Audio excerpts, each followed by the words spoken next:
This video is going to be a bit short. I just wanted to make sure this was known about. Anyways, let's check out the Luanti blog today. That's right, Microsoft used Tracer.AI to take down Luanti from the Google Play Store. Isn't that nice? I'm gonna go through it real quick, but if you want to read it for yourself, the link is in the description, so let's get on with it already. So, Microsoft claims that Luanti uses Minecraft assets, which is just an AI hallucination because that is completely false. The Luanti team has been extremely careful for well over a decade to not infringe on any copyrights. So basically they're claiming that the assets that you see, hear, or read somewhere in the engine belongs to Microsoft. So now we're going to scroll through the blog post and take a nice look at it. So let's get on with it.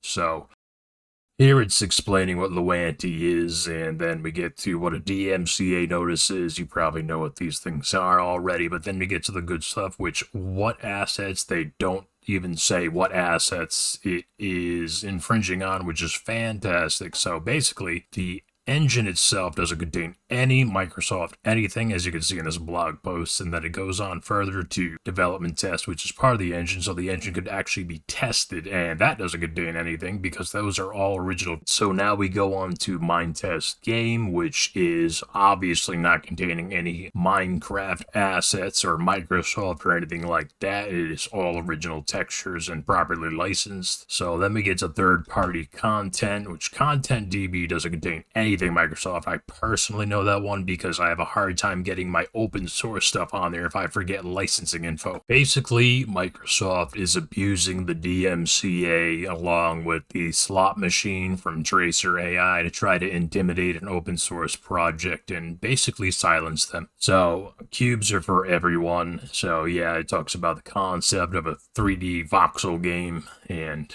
what is Tracer.AI, and this isn't the first time this has happened, and it's probably going to keep happening, honestly, because these big companies don't care at all. And this can't keep happening. I totally agree with that. This has happened multiple times, and they'll probably just keep using their slot machines. So basically, Luanti is off the Google Play Store until Google does something about it. But you can install F-Droid and download Luanti through F-Droid, so you don't have to deal with open source projects getting abused and harassed by huge companies. So if we scroll to the bottom, here's all the citations and the links to all the things referenced in the blog post. If you want to read more about this, I have a link to it in the description, as well as a link to the Luanti homepage and F-Droid. So I wouldn't be surprised if Microsoft copyright strikes my channel just for talking about this. And in the wise words of a goose I once saw, thanks for slopping by.